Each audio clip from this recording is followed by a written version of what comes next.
وہ بالکل گونگڑو بنے ہوئے تھے، ایسی بات تو نہیں ہے، ان کی اجازت کے بغیر تو نہیں ہو رہا تھا، تو ان کو بھی اس کمیشن نے طلب کیا، اور یہ کمیشن عمران خان کے پاس جو ہے بھی جائے گا، اس وقت جو ہے وہ جائے گا۔ اب یہاں جو معاملہ دوسری طرف ہے وہ یہ ہے کہ فیض آباد دھرنے کے کمیشن کے سامنے آپ پیش ہوں، خبر یہ ہے، کہا گیا ہے کہ جناب آپ کو پیش ہونا چاہیے، اپنا نقطہ نظر دیں، لیکن اب ظاہر ہے جو ملٹری اس وقت کی لیڈرشپ ہے ان کا بھی ایک ہی موقف ہوگا، اور آلریڈی اس کے اندر سے نکلنا کچھ نہیں ہے، چونکہ اس وقت کے وزیر اعظم شاہد خاقان عباسی اور احسن اقبال واضح کر چکے ہیں کہ جنرل فیاض حمید نے جو کیا وہ حکومت کے ایما پر کیا، تو ایک میڈیا وار ہے ان کے خلاف، پراپیگنڈا ہے وہ ہو رہا ہے، باقی ظلم زیادتیاں جو انہوں نے کی ہیں اس پر لوگ سوالات علیحدہ سے اٹھاتے رہتے ہیں۔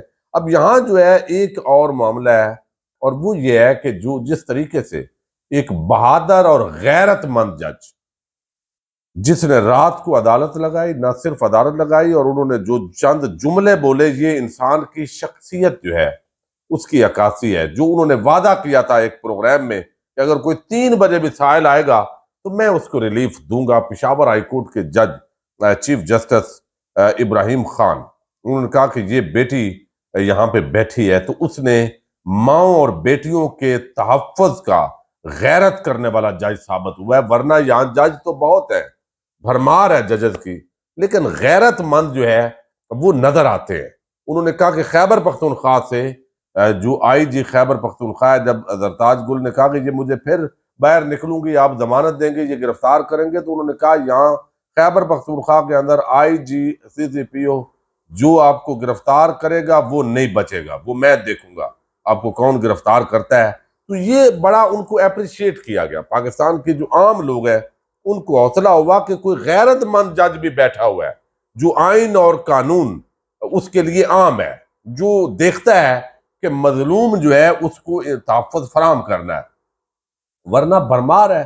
آئین قانون کو جوتے کی نوک پہ رکھ کے اس وقت ایک S H O A S I constable وہ چل رہا ہے، چونکہ ان کو پتہ ہے کہ ان کے پیچھے جو طاقتیں ہیں ان کا کوئی کچھ نہیں بگاڑ سکتا، ججز بے بس ہیں، چیف جسٹس قاضی فائد عیسیٰ اوپر سے ایسے احکامات اور ریمارکس کی صورت میں ہدایات دے رہے ہیں، اپنا مائنڈ واضح کر رہے ہیں، جس کا ظاہر ہے پاکستانیوں کو بڑی تکلیف ہو رہی ہے۔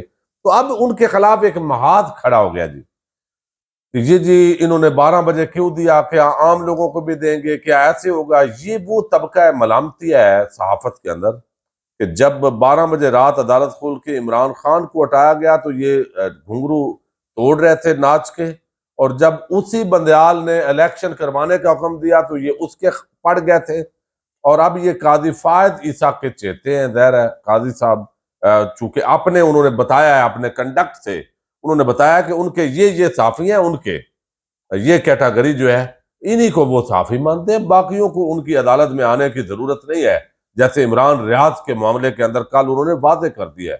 عمران ریاض کا نام لینا ہے تو بھائی اب سار عالم کا بھی لو نا، پھر وہ آپ کو وہ بھی لینا پڑے گا، ٹھیک ہے، ورنہ کسی کے کوئی حقوق نہیں ہے۔ تو یہ ایک معاملہ ہے۔ اب اپریل کے اندر یہ جو چیف جسٹس ہے انہوں نے ریٹائر ہو جانا ہے، اور ان کے بعد ظاہر ہے دوسرے جو سینئر ہیں وہ چیف جسٹس آئیں گے، تو پشاور ہائی کورٹ سے بھی یہ ریلیف نہیں رہے گا، اور اب یہ تڑیاں لگانے کا سلسلہ جو ہے لیگی صحافیوں کی طرف شروع ہو گیا ہے کہ 14 اپریل ہے اور یہ 2024 تک یہ ظاہر ہے انہوں نے چیف جسٹس رہنا ہے۔ جیسے اطہر من اللہ صاحب کو اسلام آباد ہائی کورٹ سے ہٹایا گیا، اور جب سے ہٹایا گیا ہے ایک ایسے بندے کے ہاتھ میں اسلام آباد ہائی کورٹ ہے جہاں پہ پہلے ہی لوگوں کو پتا ہے کہ فیصلے کیا آنے۔ اب ایک اور میں معاملہ آپ کے سامنے رکھتا ہوں، اور یہ ہے تا حیات نیالی کا معاملہ۔ اب یہ جو تا حیات نیالی کا معاملہ ہے، یعنی جو جج ہیں chief justice Peshawar high court, ان کے خلاف کھیل کہ یہ کوئی جانبدار ہیں، یہ پی ٹی آئی کے بندے ہیں، ایک اس طرح کا مہم جو ہے وہ پراپر طریقے سے شروع کر دی گئی ہے۔ اب چیف جسٹس قاضی فائد عیسیٰ کی سربراہی میں 7 رکنی بینچ یہ تا حیات نیالی کیس سن رہا ہے، اور یہ کیسا عجیب کیس ہے آپ اندازہ کریں۔ نواز شریف کا اس وقت تک جو سٹیٹس ہے وہ تا حیات نائل ہے سپریم کورٹ آف پاکستان کے فیصلے کے مطابق، لیکن ان کے کاغذات نامزدگی منظور کیے ہیں ریٹرننگ افسر نے، ان کے تمام کاغذات نامزدگی منظور ہوئے ہیں، حالانکہ سپریم کورٹ آف پاکستان سے وہ نائل ہے۔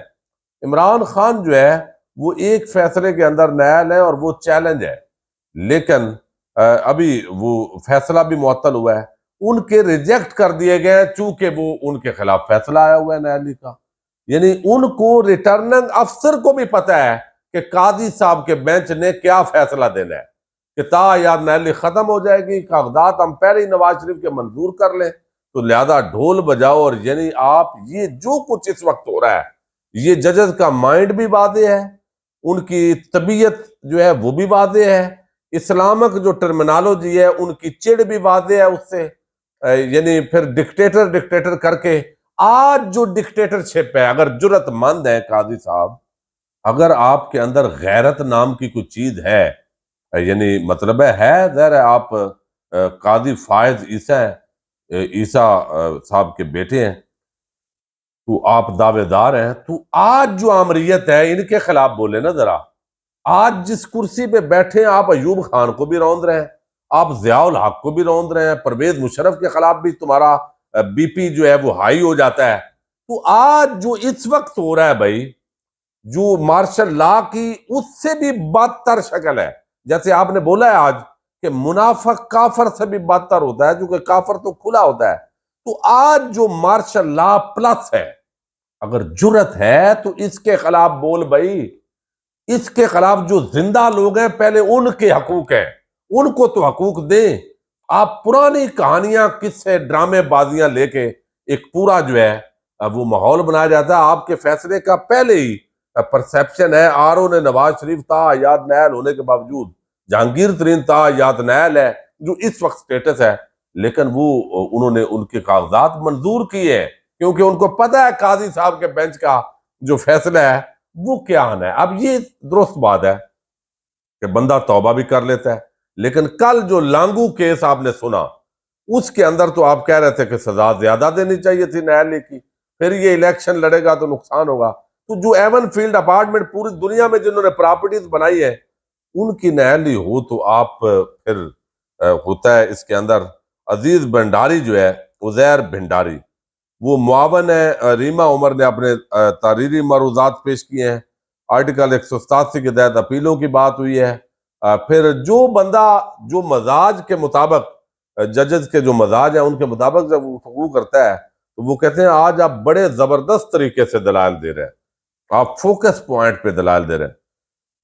وکیل خرم رضا نے کہا ہے کہ آرٹیکل 62(1)F کی ڈیکلیریشن دینے کا اختیار الیکشن ٹریبیونل کا ہے. آرٹیکل 62(1)F میں کورٹ آف لا درج ہے، سپریم کورٹ نہیں. چیف جسٹس قاضی فائز عیسیٰ نے کہا بہتر ہوگا ہمیں الیکشن ٹریبیونل کے اختیارات کی طرف نہ لے کر جائیں.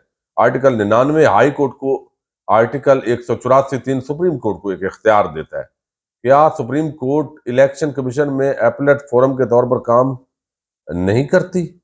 یہ انہوں نے سوال کیا. ایک الیکشن میں کوئی گریجویٹ نہ ہونے پر نائل ہوا اور اگلی بار گریجویشن کی شرط ہی نہیں تو اگلی بار نائل کیسے ہوگا؟ یہ بھی ایک عام سوال ہے. یہ درست بات ہے، کئی دفعہ غلط بھی فیصلے ہوتے ہیں پولیٹیکل، جس طرح ابھی پولیٹیکلی عمران خان کے خلاف فیصلے ہو رہے ہیں. منافق کافر سے زیادہ خطرناک ہے. پارلیمنٹیرینز نے آئین بنایا، ڈکٹیٹروں نے آ کر سیاستدانوں آئین کو بیر پھینک دیا. اچھا یہ بات اپنی جگہ ٹھیک ہے، یہ اصولی طور پر بات درست ہے، لیکن میں حیران ہوں کہ پارلیمنٹ کے اندر سب سے بڑی سیاسی جماعت وہ آؤٹ تھی، اس کو آؤٹ کر دیا گیا. 9 بندوں نے بیٹھ کے 52 جو ہے وہ ایکٹ بنا دیے، اس پہ بالکل قاضی صاحب خاموش ہیں. روز کہتے ہیں ہم 5 ججز ہیں، پارلیمنٹ سپریم ہے. بھائی سپریم ہے، لیکن 9 لوگوں کے ہاتھوں سے جو بنا ہوا قانون ہے 342 کے ایوان میں، وہ کتنا بڑا مذاق ہے.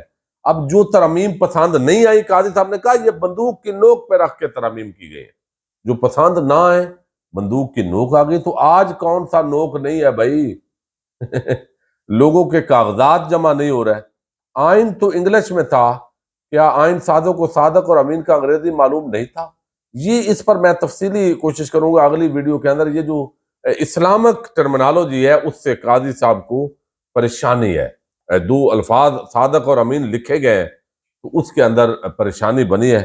آمروں اور سیاستدانوں کو ایک ساتھ نہیں پرکھا جا سکتا. آمر آئین توڑ کر حکومت میں آتا ہے، منتخب ہو کر نہیں آتا. اس وقت آمریت ہے یا جمہوریت ہے؟ صرف قاضی صاحب سے قوم تو یہ جو ہے وہ جواب طلب کرنا چاہتی ہے، لیکن خیر وہ نہیں کر سکتے. اجازت دیجیے گا. پاکستان زندہ باد, پاک فوج پائندہ باد.